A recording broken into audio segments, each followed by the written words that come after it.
नमस्कार दोस्तों, मैं आपके सामने लेकर प्रस्तुत हुआ हूँ मैनेजमेंट फंडा के लेखक एन रघुरामन, जिन्होंने आज के दैनिक भास्कर समाचार पत्र में अपना एक आलेख लिखा है। शहरों का दिल कभी गांवों के जैसा नहीं हो सकता। लिखते हैं, नानी मैं स्कूल जा रहा हूँ, मैं दरवाजे से चिल्लाकर कहता था और हर सुबह उनकी तेज़ लेकिन प्यार से भरी हुई आवाज़ लौट कर आती थी। कितनी बार समझाऊँ, ऐसा कभी नहीं कहते हैं कि मैं जा रहा हूँ, कहो कि मैं स्कूल जाकर आता हूँ।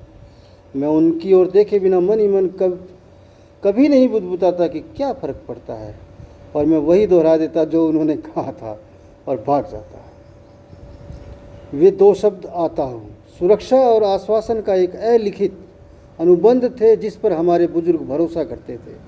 उन्हें दरवाजे पर खड़े होकर वेव करने या चुंबन उछालने की ज़रूरत नहीं होती थी।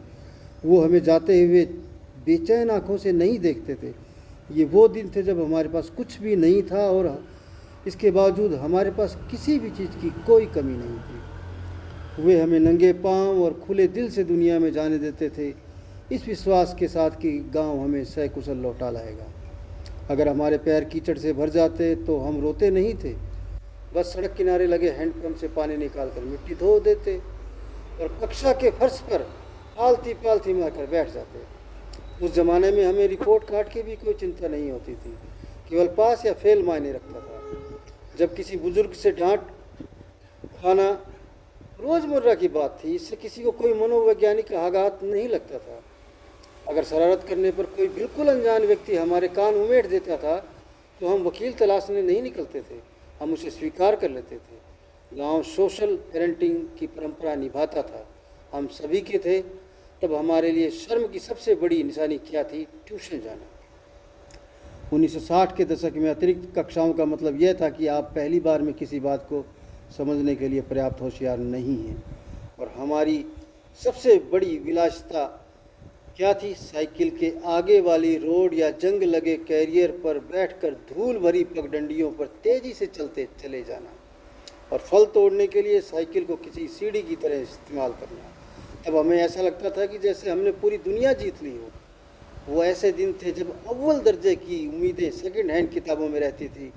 हम किताबों के पन्नों के बीच में मोर पंख और पीपल के सूखे पत्ते दबा कर रखते थे, यह भोला विश्वास करते हुए कि इससे हम बुद्धिमान बन जाएंगे।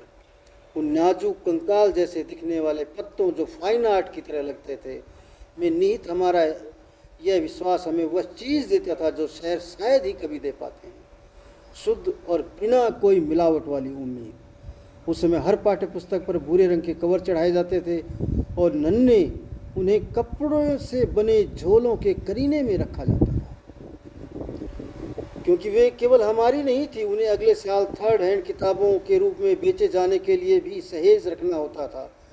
8वीं तक मैंने सेकंड हैंड किताबों से ही पढ़ाई की थी, जब तक कि उसका पाठ्यक्रम नहीं बदल गया। फिर भी हमारे माता पिता ने कभी पढ़ाई के बोझ की शिकायत नहीं की। जीवन सीमित साधनों वाला ज़रूर था, लेकिन हमें उससे कभी ऐसा महसूस नहीं हुआ कि हम गरीब हैं।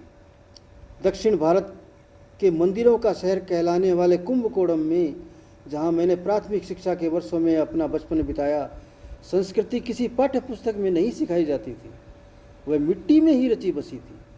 हर गली मोहल्ले में मंदिर होने के कारण सड़कें स्वयं पवित्र लगती थी। कोई भी वहाँ थूकने, कचरा फैलाने या सड़कों को गंदा करने की हिम्मत नहीं करता था। ऐसा इसलिए था क्योंकि एक अदृश्य सामाजिक ताना बाना हमें भूमि, बुजुर्गों, प्राचीन मंदिरों और सदा नीरा कावेरी नदी के प्रति सम्मान की भावना से बांधे रखता था। प्रकृति हमारे लिए शोषण करने का साधन नहीं थी, बल्कि ऐसी देवी थी जो हमारे जीवन में सम्मिलित थी। शनिवार को तब मुझे ये यादें सताने लगी जब मैंने पढ़ा कि गोवा के 56 गाँवों के लोग सरकार के उस फैसले से परेशान हैं जिसमें उन्हें शहरी क्षेत्र के रूप में पुनर्वर्गीकृत किया जा रहा है। यह सुनकर मेरा दिल बैठ गया। वो लोग केवल जोनिंग कानूनों के खिलाफ नहीं लड़ रहे थे, वे अपनी आत्मा को बचाने के लिए लड़ रहे हैं। वे जानते हैं कि जब विकास तेज़ी से आता है तो वह उस बाढ़ की तरह होता है जो किसी समुदाय की मनुष्यता को बनाए रखने वाले शांत सदियों पुराने सामाजिक ताने बाने को डुबो देता है। फंडा यह है कि आधुनिक शहर कभी भी उस घर जैसी शांति नहीं रच सकते जहाँ कोई बच्चा बाहर निकलते हुए जाकर आता हो कह सके और उसे भरोसा हो कि बाहर उसकी देखभाल करने वाले सोशल पेरेंट्स मौजूद हैं।